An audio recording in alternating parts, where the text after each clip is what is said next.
Shalom, everyone. It's Avi Lipkin. Today is the 15th of, what month is it? When there's a war, you don't even know what month it is anymore. October. October. I suppose I shouldn't say 2 weeks before Halloween because a lot of people get offended. But anyway, so we're in the middle of October. The weather in Israel is perfect. Very, very nice. No clouds. Everything is clear.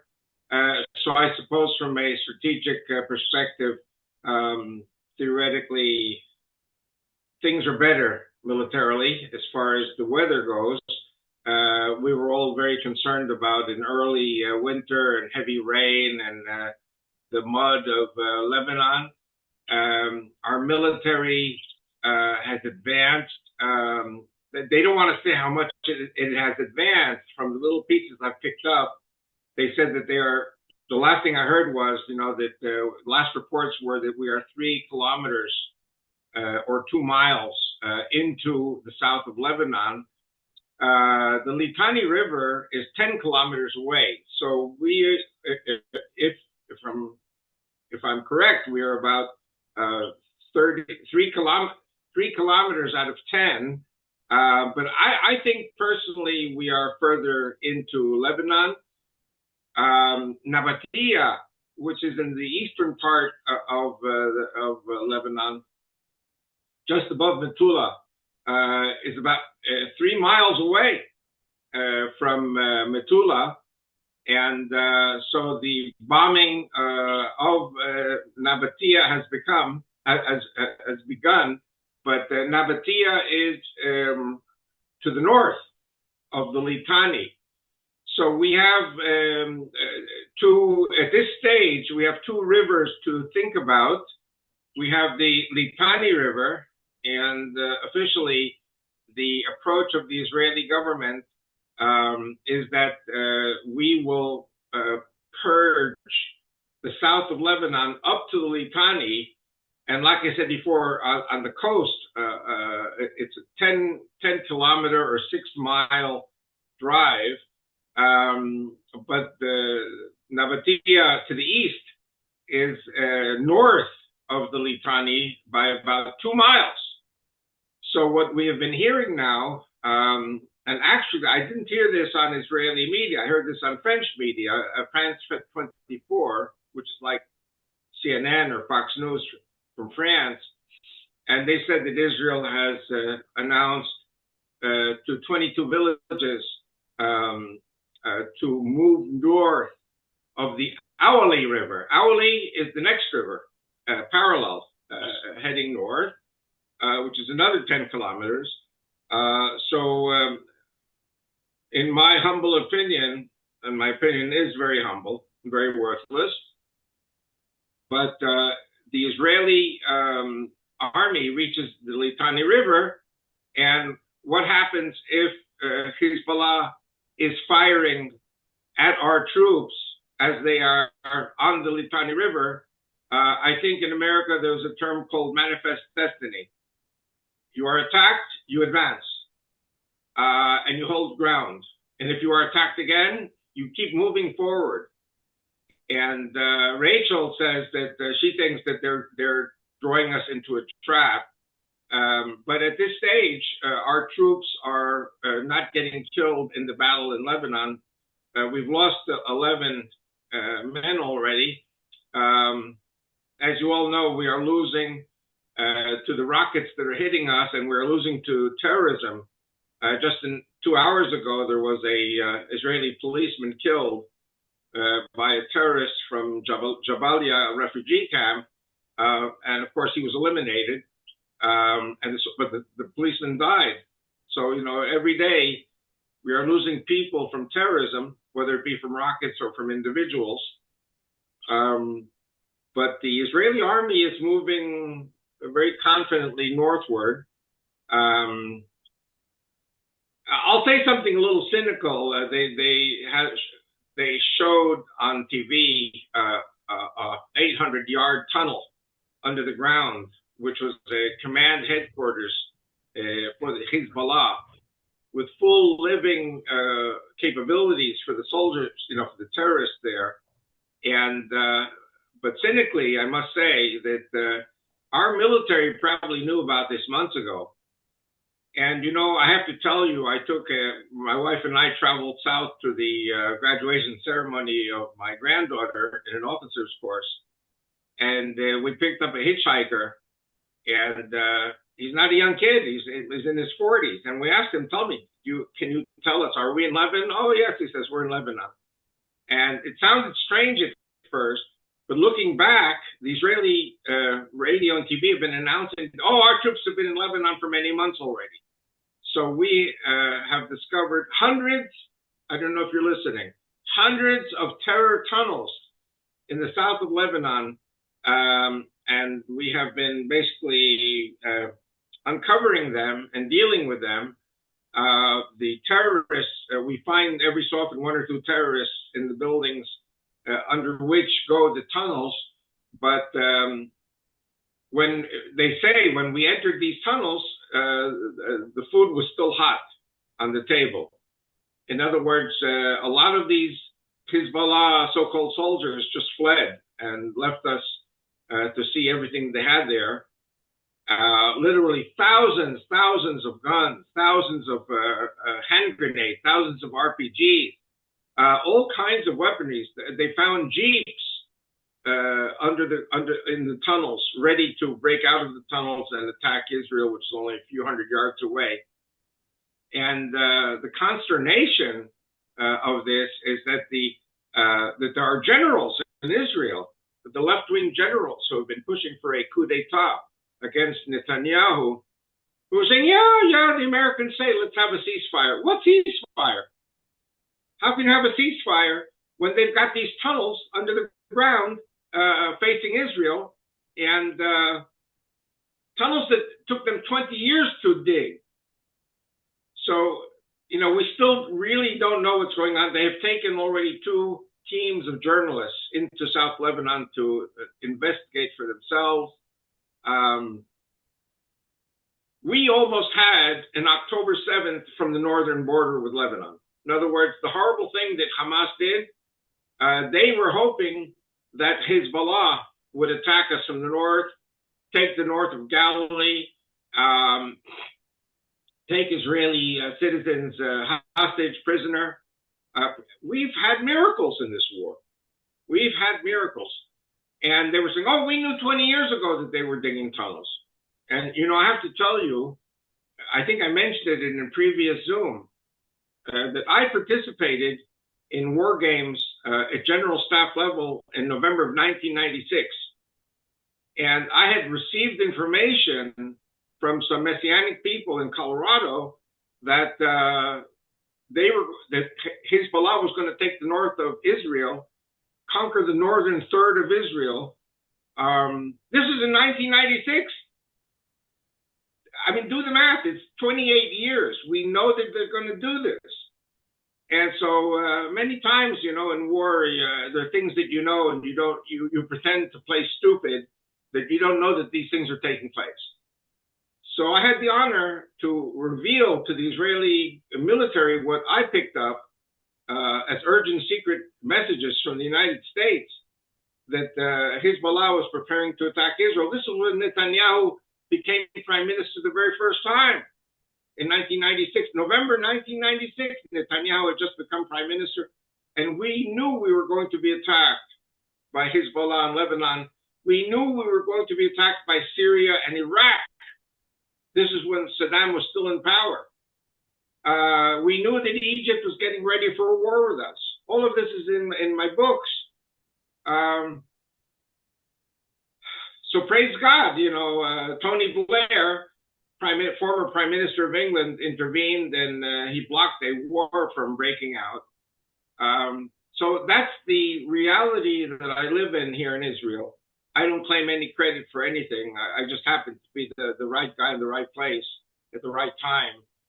Gave the information to my military commanders.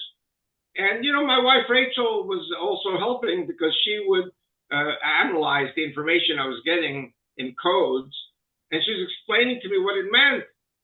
And the Israeli people who were in charge, I don't want to say who, but people very high up, were thanking me for the information. And then they said to me, if you ever get calls like this again, call us immediately. A week later, I got another call from Colorado, and they said, okay, now the coordinates have been changed, but the basic plan is the same. And I gave it to Netanyahu's office, and I gave it to my military commanders. And you know what? There was no war. In 1996, there was supposed to be a war. But Tony Blair, I heard this just 3-4 years ago, Tony Blair intervened on behalf of the powers that be to convince them not to attack. So anyway, so we are now pushing back against Hezbollah. As you all know, they had a problem in Beirut with their beepers and their walkie-talkies. I mean, there are lots of things going on that no one knows. I didn't know, you didn't know, nobody knew. For us, actually, pleasant surprises. But then the United States comes and says, let's negotiate a ceasefire. What ceasefire can you negotiate when these people have been digging tunnels for 30 years? So anyway, so I'm here in Israel and watching the news all the time. And I'll tell you the truth, I'm very depressed because I'm biting my lips all the time. All the time there are things being discovered which we all kind of knew 20, 30 years ago. And I mean, the devil is constantly planning and working against us. And I have news for you, the devil is planning and working against the United States also. And there are people in Washington for whom the only thing that's important is getting Kamala Harris elected. So we have to decide what's more important, Kamala Harris or Israel's survival. And, you know, I'll tell you something else also. The Saudis are watching carefully because they see the United States stabbing Israel in the back all the time. The United States had been funding all these terrorists, funding Iran, giving them money. The money went to the terrorists, went to Gaza. And add to that the stupidity of the left-wing generals here in Israel, whose fault it was not to understand what Hamas was doing. And so, you know what, everything is in God's timing. Basically, we have ground down the capabilities of the Hamas, but it's not over. And even the humanitarian aid to Gaza that the President of the United States keeps talking about, and Kamala Harris, the aid is being hijacked by Hamas. Hamas then sells the humanitarian aid to the people in Gaza, and that's how they make their living. They're pirates. So the Israeli military, and we hear this all the time from our living room window, we hear and we feel the ground shaking in Kedar from the booms going on in Gaza, the explosions. We can feel them 30, 40 miles away. So we're continuing with Gaza, but I'm happy to say, at least at this point, that Gaza is no longer a strategic threat to the state of Israel. It is a terrorist entity in Gaza with the Hamas. We have not gotten back our 101 hostages. I don't know if we ever will, because these are not normal human beings. Hamas is not, they are not normal human beings. They're crazy, they're psychopaths. And the biggest psychopath is Yahya Sinwar. We almost had this with Lebanon. Praise God. Lebanon is being ground down. I think what we have seen in the last 3-4 weeks is the game changer taking place in Lebanon by Netanyahu's policies. But this all comes back to Iran. This all comes back to Tehran. And the decision has been made already. I don't know the details, but the decision has been made to attack Iran. So we're here, you know, we're waiting for the Israel to attack. When Israel attacks, what will be the response of Iran? Israel, they've announced on TV that the attack on Iran will not be one attack. It'll be a series of attacks. And we have to thank the U.S. government for the THAAD missile program. the missiles are supposed to be arriving. They're anti-missile missiles. They're kind of like Arrow 2. And so we're waiting for all of this to be deployed. I think all of you heard me say many, many months ago that a war cannot start with Lebanon and Iran until we have the Nautilus, the laser beam system. And we are fighting without the Nautilus system. We're doing all kinds of other things, but they're still fighting. So a lot of this will be decided on the ground in Lebanon by our troops, by our Air Force. Again, grinding down the capabilities of the Hezbollah in Lebanon. And we're about to see the 4th of July fireworks with Iran. Biden is saying no, don't, to the nuclear project, not to attack the Iranian nuclear project. Will we attack?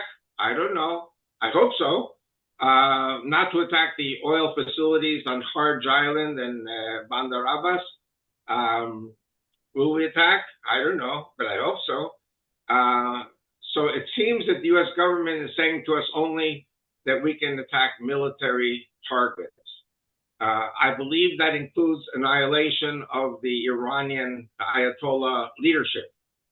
And the Israeli government actually does not want to ruin relations with the people of Iran, because we feel, from what we don't have statistics, but we feel that the people of Iran want to see the regime overthrown, and they want to renew friendly contacts with Israel once the regime is overthrown. So all I can say is we have to decide whether or not we trust Netanyahu. I trust Netanyahu. I think Netanyahu is the best prime minister we ever had. He's the right man in the right place at the right time.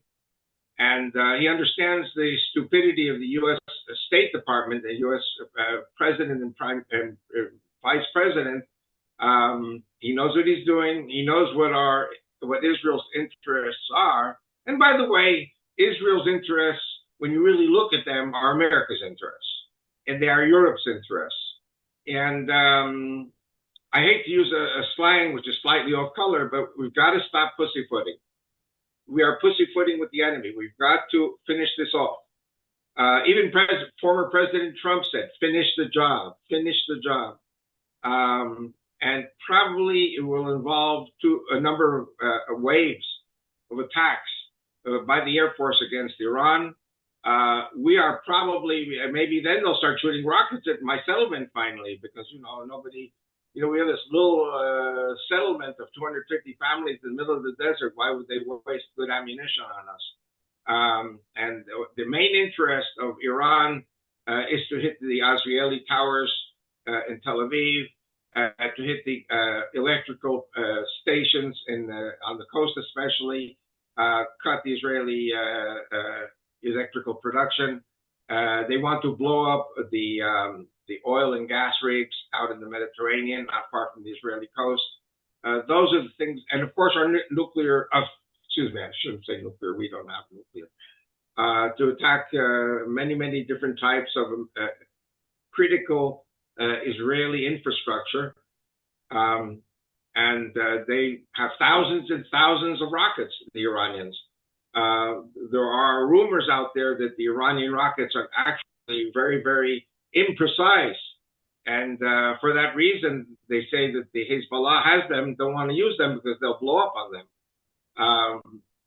We don't know. We don't know. From a personal point of view, except for once or twice, we had some slight problems. Like last week, we had slight problems with the internet. The internet comes and goes, but I was told by my son Aaron that the problem is the infrastructure, that they're trying to improve the infrastructure. So it's like when you build a highway and then you want to widen the highway gets better and better, but the traffic gets worse and worse because of the improvement of the infrastructure. So we're watching that. By the way, I have to tell you a little thing.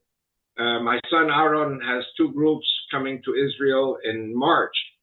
So we're hoping by then that the war will be over. So my son is still in the army. My son has been in the army a year already. He's 49 years old. He's been in the army for a year already. And I told you, I went to the army, asked them, do you want me? They said, Grandpa, scram. So I'm 75, 76. What will I do? So the only thing I can do is these Zooms with you guys. You know me. We can talk. You can ask questions. I can answer. And other than that, everything is fine here. And relatively speaking, we're enjoying life. You know, we really don't go out on a lot. Oh, I have to tell you something that happened to me. It has nothing to do with the current situation, but there was a Christian lady who came to Israel, asked if I could show her around. She actually stayed here 2 nights, and I took her to the Western Wall tunnels, which is something you must see. It's very, very interesting. And you walk actually on the steps where Jesus walked.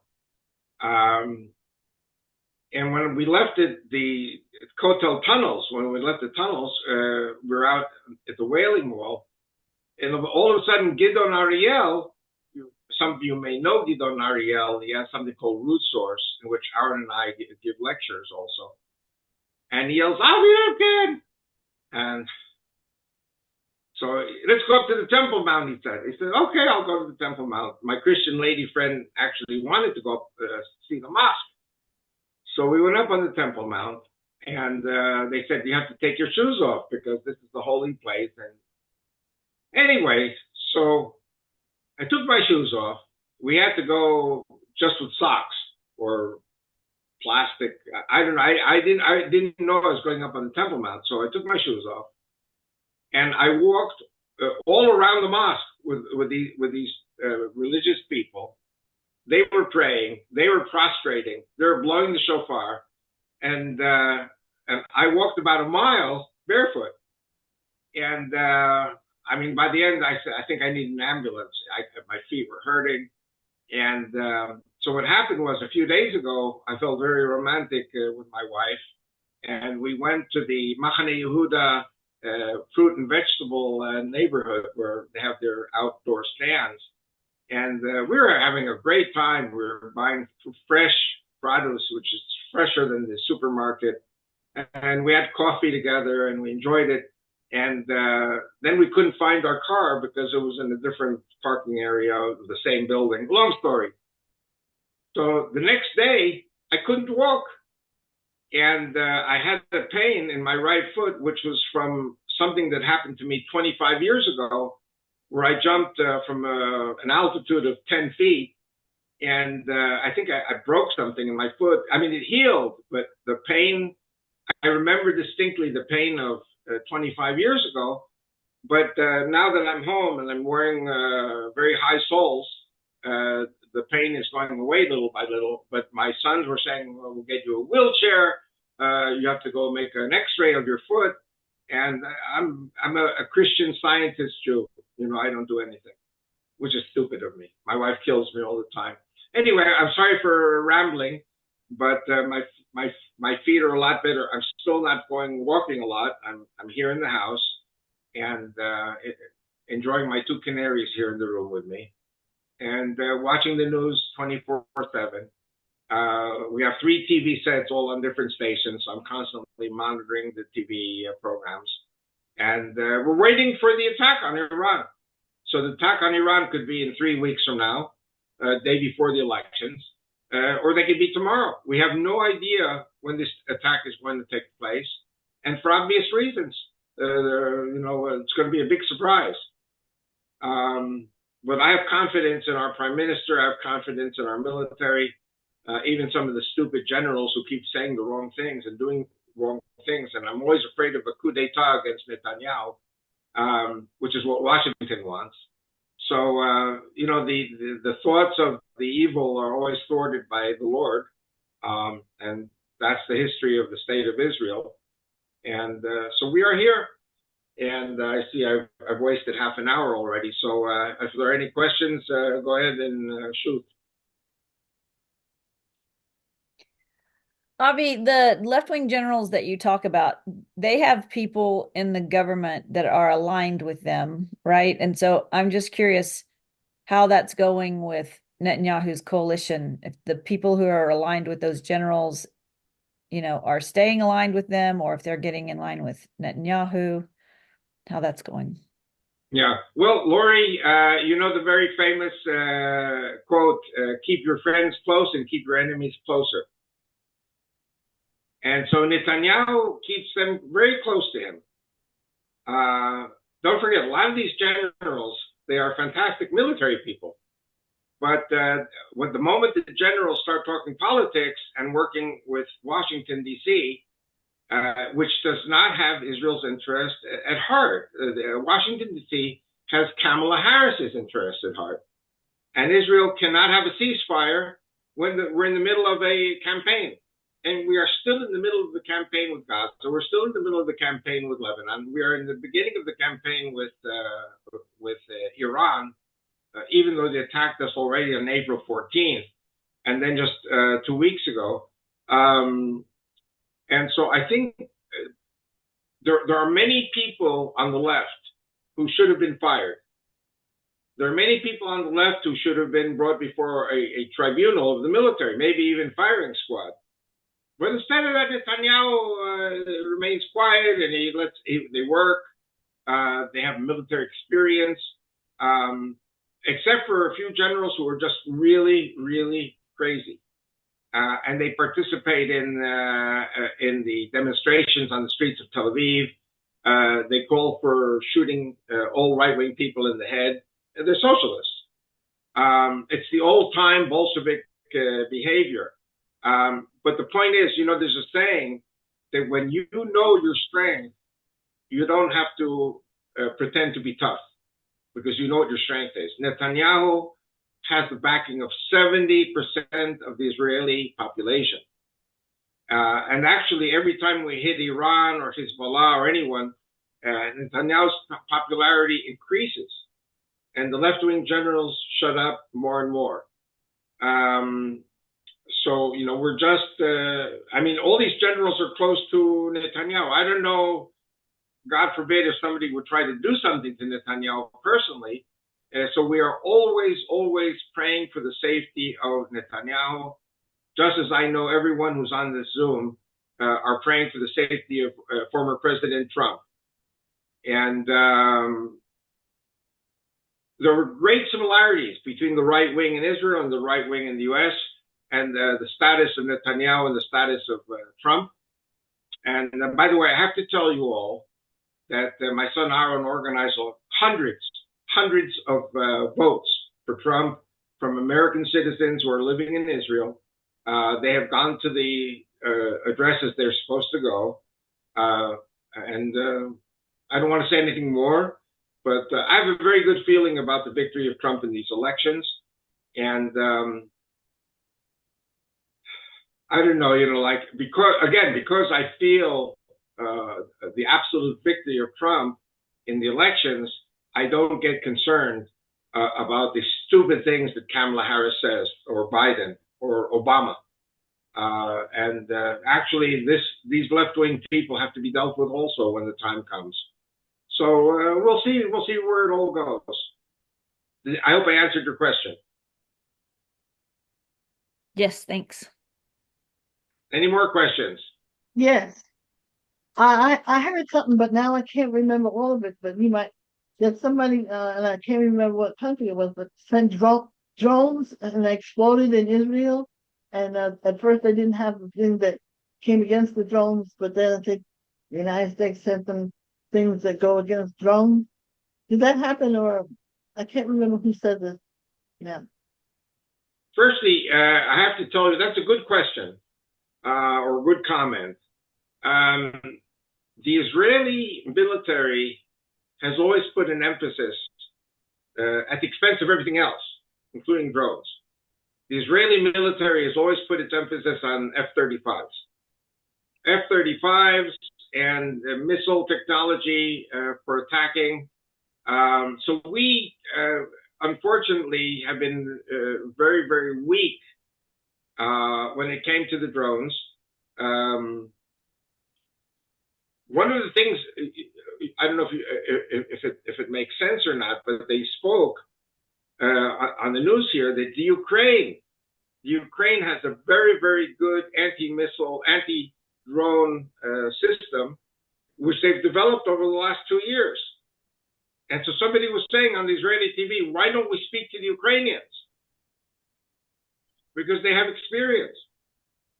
So you see, these drones are so small that our young soldiers, they see a blip on the screen, they think it's birds. They don't think it's a drone.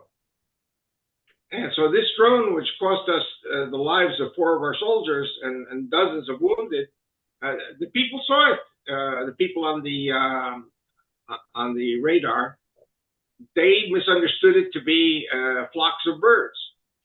So the Israeli military is working on the problem now. Who sent the drones? Which The drones are Iranian. Iran, yeah. The drones are Iranian, Mm-hmm. and it's what the Iranians are sending to the Russians to fight against the Ukraine.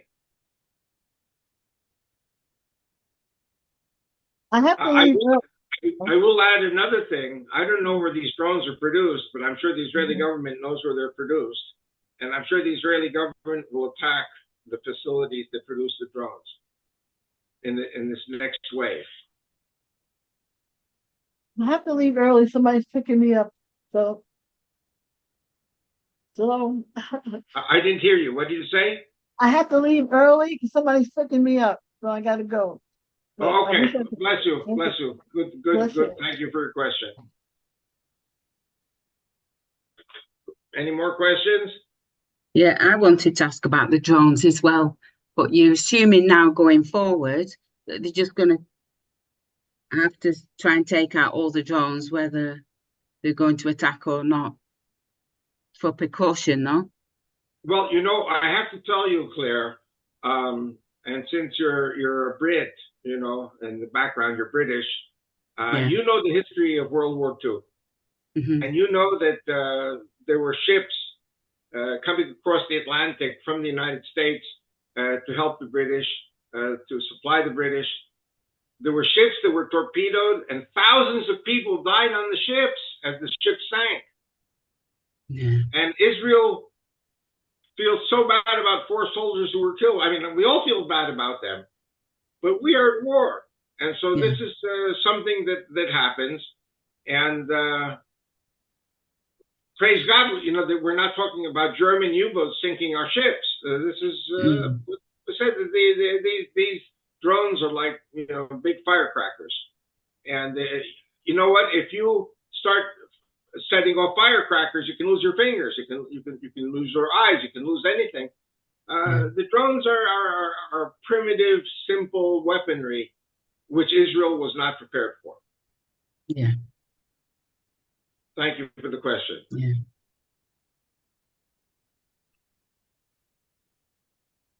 Avi, can you expand a little more on this impending attack, perhaps on Iran?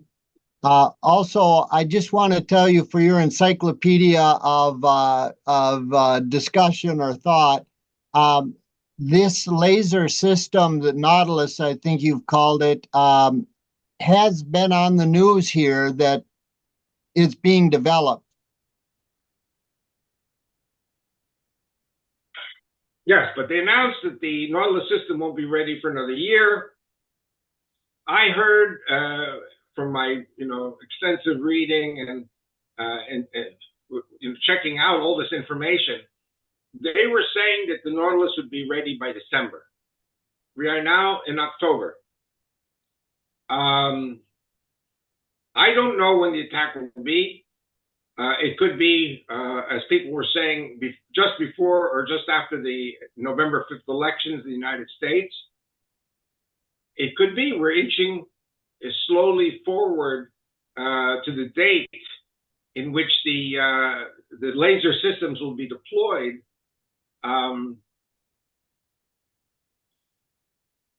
I don't know if this is the case with, there was something a few weeks ago that an intercontinental ballistic missile, I think from the Houthis, was fired at Israel. And I don't know if it was the laser system. They said that the Israeli systems failed. The only thing the Israeli systems succeeded in doing were deflecting the missile and basically bending it in half. And I would guess, or shall I say, I would guesstimate that was the laser. In other words, they were trying the laser out against this incoming missile. It did come down, it did explode, but it was deflected, so it didn't cause the damage that it was supposed to cause. And again, I think you'll agree with me that I should not really, or you should not really, or anyone who's not in the high levels of the military, none of us should know exactly what's going on. So we're just watching things and hoping to rely on a media system which goes through Israeli military censorship and also does what the leadership of Israel tells them. So, but from what I read from neutral, just, analysis, was December was pretty much the ETA of the Nautilus systems. And we're not far. We're not far. Maybe they were moved up also. Maybe they're in the experimental stage. Who knows? Everyone has good questions. Any other questions?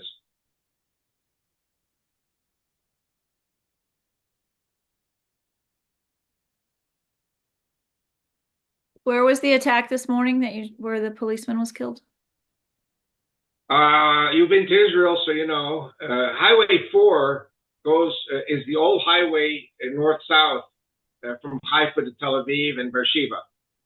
And so Highway 4, south of Tel Aviv, if you're looking at Gan Yavne, Yavne is just north of Ashdod. And so on the Highway 4 between Gan Yavne and Ashdod, there was a policeman there, and he saw the terrorist. He tried to stop him, and the terrorist killed him. So a civilian who was armed got out of the car and shot him, killed the terrorist. Praise God. But there were 4 other people who went to the hospital with bullet wounds.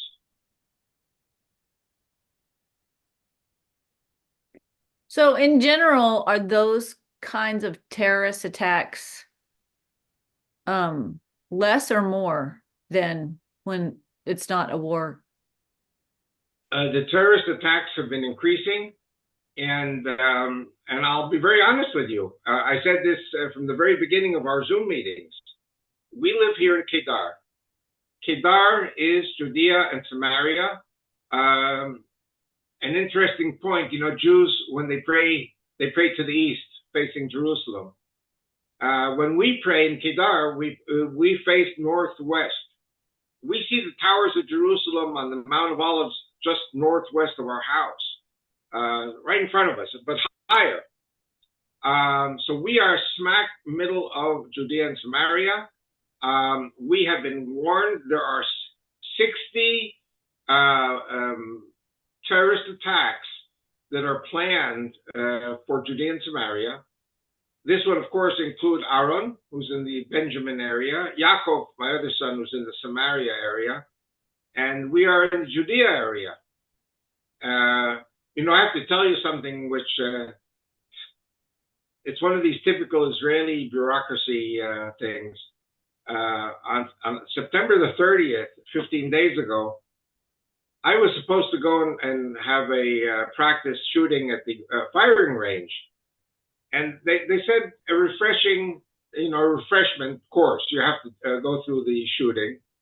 And I was too busy. So I got an email to immediately go deposit my gun at the police, or that my license is temporarily suspended because I didn't go for the shooting. So immediately I went to the firing range, deposited my gun. I called the government office about, hey, when am I going to get a new date for firing range? They said, we'll let you know. A week has gone by, and they're telling us everyone who has a gun has to be wearing the gun all the time when they go out of the house. And here they are, the bureaucracy is holding up, giving me a date to go shoot. So, on the one hand, there's the reality, and on the other hand, there's the bureaucracy. So I'm waiting. I'm not really going out very much. And anyway, if any terrorist attack, I'm sure Rachel will take care of them. That was supposed to be funny. Anyway, so here we are. I'm doing my Zooms. I'm home. But we do face the possibility of our community being attacked. I don't want to say overrun, because of the 250 families, a lot of our people have guns. A lot of the women have guns. A lot of the men, a lot of the women are police and military in Kedar. And the head of the emergency squad said to me, "Oh, bring it on, bring it on." That if they came to Kedar, they would lose hundreds of terrorists just attacking Kedar. Ma'ale Adumim, which is right across the valley from us, about 2 miles away, is a city of 40,000 people. And so actually, I think Ma'ale Adumim is much more scared than Kedar, because it's more of a civilian town. A lot of retired people there. And one man said to me that where I wash my car in Ma'ale Adumim, they said to me that if the terrorists attack, they will be overrun. Ma'ale Adumim is a city of 40,000 people. So we are here, and we're waiting supposedly for an attack. But East Jerusalem, all of East Jerusalem surrounds us, and that's hundreds of thousands of people. So the famous all quiet on the Western Front. So at this stage, we are all quiet on the Jerusalem front, but anything could happen at any time. And the terrorism, according to our intelligence services, the terrorist plans are alive and well in the Arab section.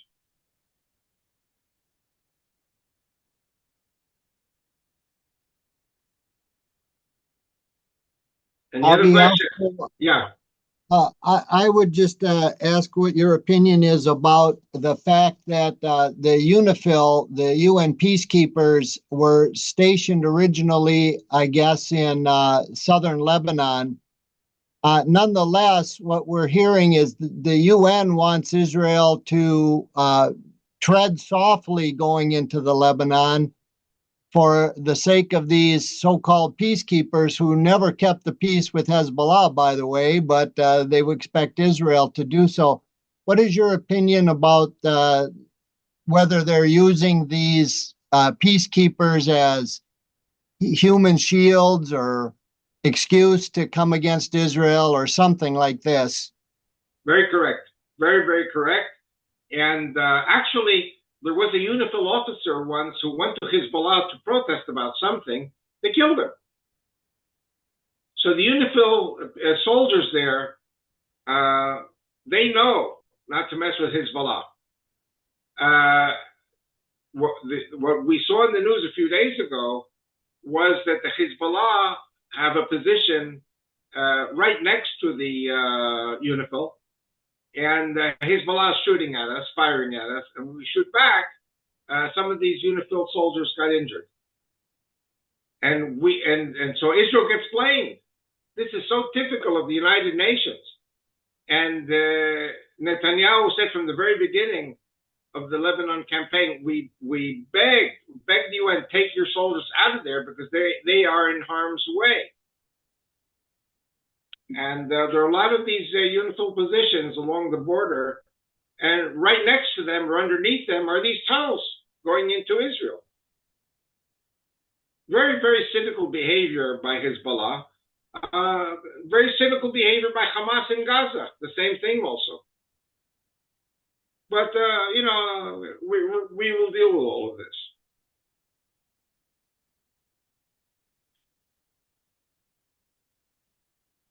From what I understand until now, the UNIFIL soldiers have not been taken out. They are in great danger. So the Israelis will surgically attack in ways surrounding them, but not in a way that they hopefully will not be hurt. I wouldn't be surprised if Hezbollah put in tons of dynamite around the positions of the UNIFIL, so that if any of the dynamite explodes, Israel will get the blame.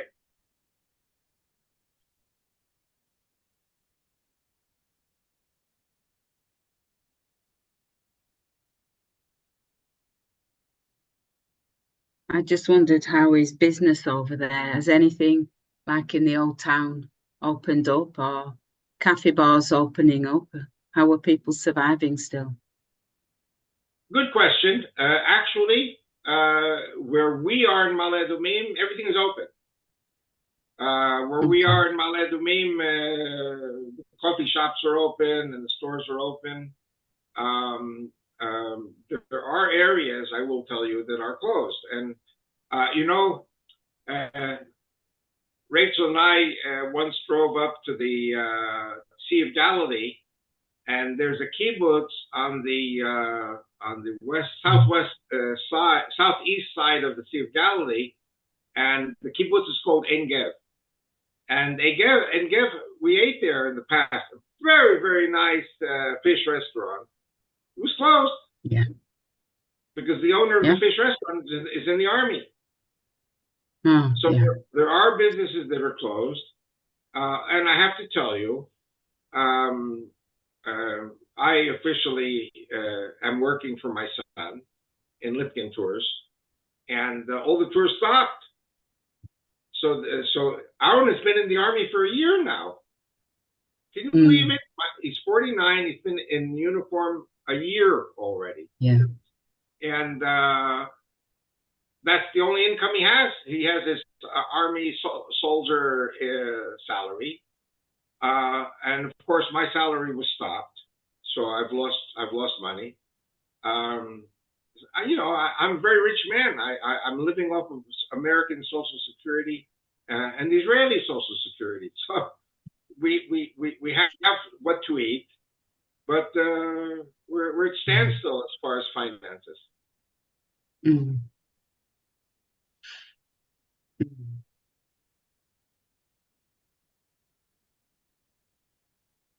I hear God's doing a lot of miracles there, though. Again? I hear God's doing a lot of miracles, with the IDF and everything is miracles in this country. Everything with the military is miracles. And they interview people on TV who are so critically wounded that they were told they would never survive. And the Israeli military and the hospitals worked on them, rehabilitation. They're back in uniform again. They're fighting again. Amazing, yeah. Yeah, very amazing. There have been, maybe one day someone will write a book about different miracles that took place during this war. Again, I'm telling you that the two major miracles were number one, that when Gaza attacked, when Hamas attacked Gaza, they shot themselves in the foot, because the idea had been to attack Israel in tandem with Hezbollah in Lebanon, in tandem with a missile strike from Iran. And the Lord caused the Gaza terrorists to attack prematurely and not in consideration of Lebanon or Iran. And it's been a very tough war. We really, we knew that there were tunnels, but we did not know the extent. And it hurts me to say it. I really shouldn't say it. If I were a spokesman, I would be fired for saying it. But the 1,200 people who died on the 7th of October basically lost their lives to give a defense to the state of Israel. We could never have attacked Gaza the way we're doing had we not lost 1,200 people. It was a Holocaust. The 12th was a Holocaust. And this miracle from God that saved Israel at the expense of the 1,200 kids, and the 600 soldiers who died paved the way for the miracles in Lebanon. And you know what? It turns out Iran, I hate to say it, Iran is a paper tiger. And so now the question that the Prime Minister Netanyahu is having to deal with is what will be the response of Russia and China and North Korea, and even Pakistan has nuclear weapons. And Pakistan said that they stand with the Iranians. So one thing President Biden is right is that we are looking at a regional war or a world war, and all kinds of crazy things are happening at this very moment. I don't know if you heard that there was a train bridge blown up between North Korea and South Korea. So I don't know who done it. I don't know what's going on with the Russians. I don't know what's going on with the Chinese. There's all kinds of crazy things going on, which are not reported in the media. Now, I tried to go through all the different media. One thing I picked up was, for example, Bangladesh. I mean, who cares about Bangladesh? But President Biden and the State Department helped to carry out a coup d'etat against Sheikh Husseina, who was the popularly elected leader of Bangladesh. She's a Muslim, but the Christians, the Hindus, and the Buddhists who live in Bangladesh supported her. And President Biden and the State Department supported the Taliban. The Taliban now rule Bangladesh. This is not in the media. And who are the allies of the United States with the coup d'etat in Bangladesh? The Chinese. So, in Congress in the United States, nobody really knows what's going on or cares. I mean, what's Bangladesh? So I'm watching those things very carefully. Now I'm hearing that the United States is trying to overthrow Modi in India. We could have a world war just because India and Pakistan start throwing nuclear missiles at each other.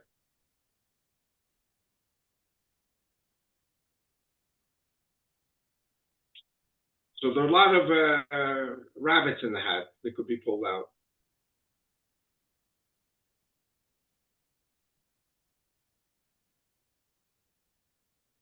Any other questions? All very good questions. I'm very proud of this group. Hi, Avi. Do you think that the motivation of the United States regarding Bangladesh is lithium? The minerals? From what I understand, there you are, Angela. Yeah. I got two Brits on the show today. Very good.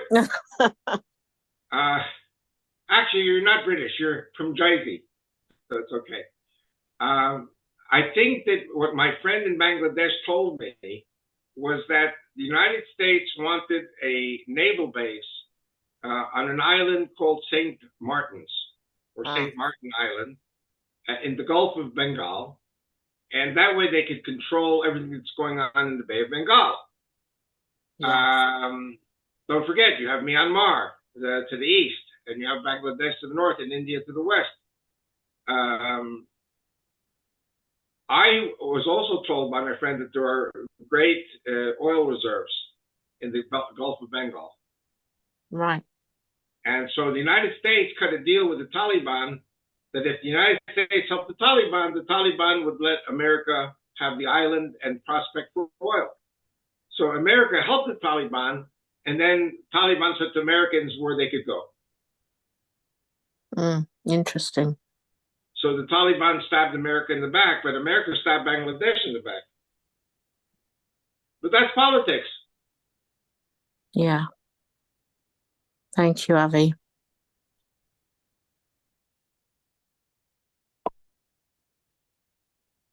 Okay, Neil, take care. Thank you, Avi. Appreciate it. Best of everything to all of you. Avi, it's good to see you. Who is this now? It's Megan. Jody's Megan. Really? Yes. Are you Jody's Megan the redhead? Yes, sir. Wow, I haven't heard from you in years. I How know. How did you know about the Zoom? I reached out to Lori and she told me all about it, and I'm at work, but I made it work, so I have you on my Zoom in my pocket. So it's all Lori's fault. It's all Lori's fault, yes. You know, I have to tell you, the last few days I have been thinking and dreaming about Jody and Keith. All the time, I have Jody and Keith on my mind. That's crazy. Joanne was saying that Jody's in her dreams too, so she's definitely with us right now. Yeah. Well, I'll be here every week, and it was just so good to see you and hear from you. Good. I'm hoping eventually to make it to Texas when this crazy war is over. I'm thinking that hopefully by January it'll be over, and then hopefully I'll come to the States in January. My van is in Tampa, so I was afraid of Hurricane Milton that my car would be floating somewhere in the Gulf of Mexico. Oh goodness. So I haven't spoken to the pastor yet. I'm sure they're busy cleaning up. But I heard that the Hurricane Milton actually hit more to the north. Yeah, definitely. And so my car was in Brandon near Tampa. But I really should call them and ask how they are. Yes. Well, when you're in town, I will do my best to come see you. I would love to. Okay, good. I'm sure the moment I know I have a ticket, and the moment if my car is still working, I will drive my car to Texas. Okay. I'll probably take it to Toyota, to have the car completely reviewed. I haven't driven my car for a year and a half already. So I'm hoping my Christian hosts at the church there have been driving the car somewhat. But if not, then I'll have to get a new battery and get everything checked out so that it'll be roadworthy for the drive across I-10. It'll make it worth it. Yeah. No. I have a whole plan. I have churches waiting for me. Do you know how long you're going to be here? I have no idea. No idea. But usually my trips are now in the vicinity of 6 weeks. Do you know about how long it'll be until people can come back to Israel, come and visit Israel, or come visit you in Israel? Well, my son has 2 groups coming in March. That's no kidding. Right now. Okay. So I'm hoping that the war will be over by January, and people will feel safe to come to Israel. The problem is not safe or not safe. The problem is if you come to Israel, in Israel everything is fine. But the problem is the runways of the airport. If the runways get pockmarked by incoming shells, planes cannot take over land. No, you're good. So you might come to Israel, and you might be stuck here for a few months. I mean, not a few months. They fixed the runway very quickly. But listen, c'est la guerre. This is war. But hopefully when you can come.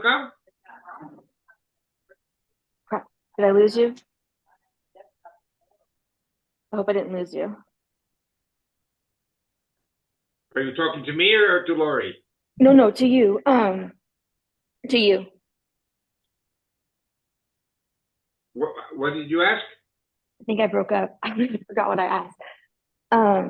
I disregard. I forgot what I asked because I'm at work and I'm trying to multitask. It's okay. You have every Tuesday, God willing, opportunity to yes, but I would like to come. I would like to come to Israel for humanitarian aid purposes if there's any opportunities available. Yeah.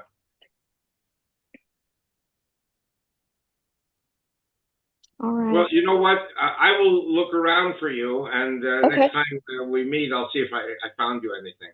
I appreciate it. There's no rush or anything. Just it's something that I've been looking into. Yeah, I don't think until January you should try coming. There are some Christians who say, damn the torpedoes, full steam ahead. Okay. Like the Battle of Mobile Bay. So, you never know. Okay. All right. Well, Avi, I'm going to get back to work, but it was Seriously, so good to see you. Such a blessing. Thank you so much for today. Good to reconnect. Good. All right. Shalom, everyone. Shalom, everyone. Yes. Shalom. Shalom. Next victim.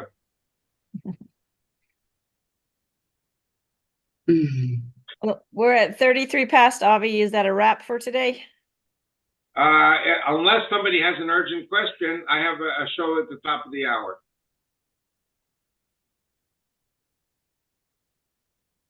Well, I'll give you guys one last chance. If not, stay tuned. Because if the missiles start firing. By the way, Lori, if you feel that the missiles are flying here and I still have internet and you want to do a show not on Tuesday, we could consider that. Well, I mean, it's your deal. So if you want to at any time, just, send me a WhatsApp or whatever, and I can at the very least start it. I may not be able to, sit with it. I'll let you know. By the way, Brad Fricker from Odessa, from God's Learning Channel, we've done a few shows which are not on Tuesdays. So. Yeah. Just shoot me a message anytime. Okay, dear. How are your parents? They're listening to you. 1 second. I'm looking for them. I don't see them on the names. Here I see them. Good. Oh, Hi, Joanne. I missed breakfast. yeah, you did. Yeah. Love to Rachel. I will tell her. Yeah, give her a big hug for all of us. Okay, Yeah. I love you all. And Me God too. bless I've never you met all. her, but We should only know happy news, good news. And hopefully we'll meet on Tuesday, a week from today. Okay. Perfect. Shalom, shalom. Amen. Shalom, Thanks, shalom. Avi. God Shalom, y'all. Bye, Avi. Bye. Bye.